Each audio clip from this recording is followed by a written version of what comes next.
हरिओम।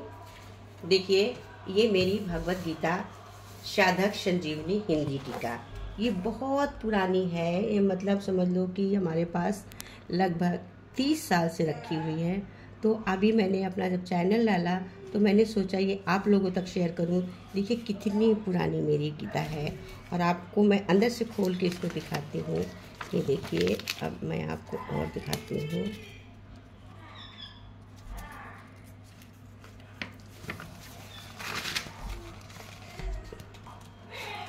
ये देखिए,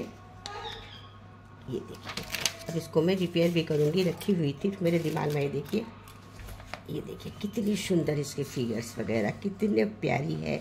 काफ़ी पुरानी है। देखिए इसमें एक दो होल होने लग गए हैं, बट ये देखिए आप कितनी पुरानी है। ये देखिए संवत 2042 से 49 तक का है। संवत 2050 से 16 संस्करण 1000 तक है। संवत 2000 से 17वां संस्करण 7500 तक है। संवत 2050 से 18वां संस्करण 5000 तक है। इसका मूल्य देख सकते हैं आप क्या है। इसका मूल्य राज संस्करण 50 रुपये मात्र। ये हरिद्वार गए हुए थे हमारे हस्बैंड, वहाँ से इसको लाए हुए थे। इसका मूल्य 50 रुपये। गीता प्रेस गोरखपुर की है, बट ये हरिद्वार गए थे, वहाँ से इसको लेके आए थे। देखिए 50 रुपये, आप बिलीव करेंगे। ये देखिए 50 रुपये की गीता है। ये देखिए आप, ये देखिए ये मात्र और मात्र 50 रुपये। देखिए इसमें लिखा हुआ है कि मैं अपनी तरफ से नहीं कह रही हूँ, ये देखिए लिखा हुआ है।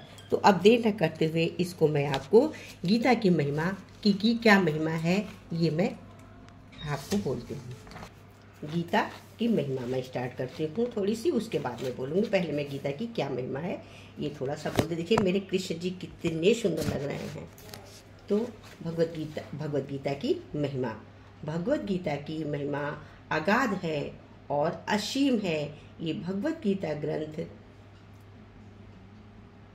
प्रस्थान में माना जाता है। मनुष्य मात्र के उद्धार के लिए 3 राजमार्ग प्रस्थान नाम से कहे जाते हैं। एक वैदिक प्रस्थान जिसको उपनिषद कहते हैं, एक दार्शनिक प्रस्थान जिसको ब्रह्मशास्त्र कहते हैं, और एक स्मार्ट प्रस्थान जिसको भगवत गीता कहते हैं। उपनिषदों में मंत्र है, महासूत्र में सूत्र है, और भगवत गीता में श्लोक है। भगवत गीता में श्लोक होते हुए भी भगवान को वाणी होने ये मंत्र ही है। इस श्लोक में बहुत गहरा अर्थ भरा हुआ है होने से इसके सूत्र भी कह सकते हैं। उपनिषद अधिकारी मनुष्यों को काम की चीज है और ब्रह्मसूत्र विद्वानों के काम की चीज है, परंतु भगवत गीता सभी के काम की चीज है। भगवत गीता एक बहुत ही अलौकिक विचित्र ग्रंथ है। इसमें साधन के लिए उपयोगी पूरी सामग्री मिलती है, चाहे वो किसी भी देश की, किसी भी वेश की, किसी भी समुदाय का, किसी भी संप्रदाय का, किसी भी वर्ण का, किसी भी आश्रम का कोई व्यक्ति क्यों ना हो।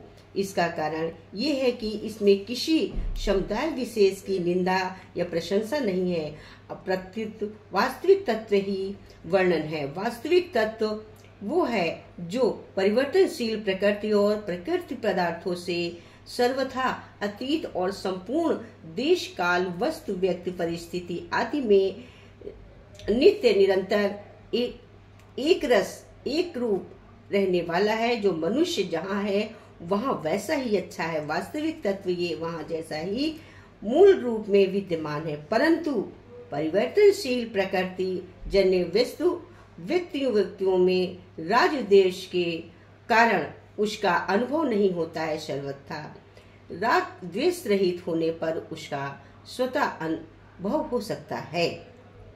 भगवद गीता उपदेश महान अलौकिक है। इस पर कई टीकाएं हो गई हैं और कई टीकाएं होती ही चली जा रही हैं। फिर भी संत महात्माओं विद्वानों ने गीता के नए नए भाव प्रकट होते रहते हैं। इस गंभीर ग्रंथ पर कितना ही विचार किया जाए तो भी इसका कोई पार नहीं पाया जा सकता।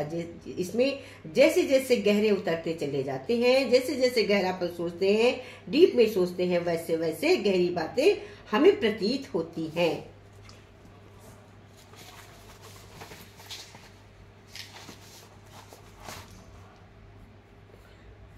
इस छोटे से ग्रंथ में, इस छोटी सी गीता में, इस प्यारी सी गीता में अपना वास्तविक कल्याण चाहने वाले किसी भी वर्ण, आश्रम, वर्ण, संप्रदाय, मत आदि का कोई भी मनुष्य क्यों ना हो, इस ग्रंथ को पढ़ते ही इसके आकृष्ट हो जाता है। इसका मनुष्य पर गहरा प्रभाव पड़ता है। थोड़ा सा भी पठन पठान ध्यान करें तो संतोषजनक उपाय मिलते हैं। इसके दर्शन के अलग अधिकारी होते हैं, पर गीता की ये विलक्षणता की अपना उद्धार चाहने वाले तत्व के साथ इसके अधिकारी हैं।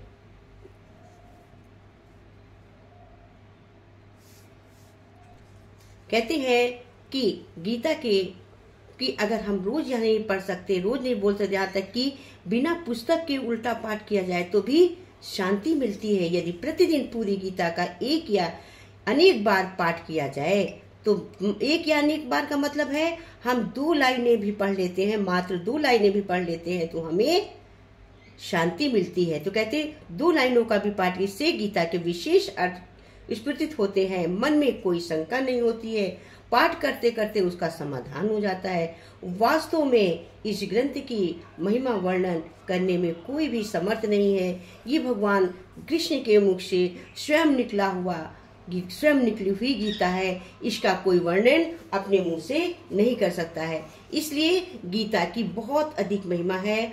आज के समाज में सभी गीता का अध्ययन करें, अपने बच्चों को गीता का ज्ञान दें। यही गीता की, क्योंकि गीता की बहुत महिमा है। गीता ही हमारे मोक्ष का साधन है। ये मैंने शॉर्ट में थोड़ी सी आप गीता की महिमा बोली है। अब इसके बाद में मैं आगे भगवत गीता क्या है बोलूंगी, उसकी टीका सहित बोलूंगी, अनुवाद और उसका व्याख्या बोलूंगी, तब गीता का अध्याय बोलूंगी। जब तक कि इतना ही, ये वीडियो इतनी ही। और आप सभी लोग देखिएगा, लाइक सब्सक्राइब करिएगा, और अगर हमारी वीडियो अच्छी लगे तो आप कमेंट जरूर करिएगा। और हमारी इतनी पुरानी किताब गीता की आपको कैसी लगी ये जरूर बताइएगा कि हमने इसको जुगो कर रखा। आज कम से कम 35 साल बाद हमने इसको निकाली है, और आप लोगों ने भी दर्शन किया है, मैंने भी इसके दर्शन किए हैं। तो आप लोग भी कमेंट करिएगा कि कैसी है, कैसी लगी। तब तक कि इतना ही। हरि ओम तत्सत।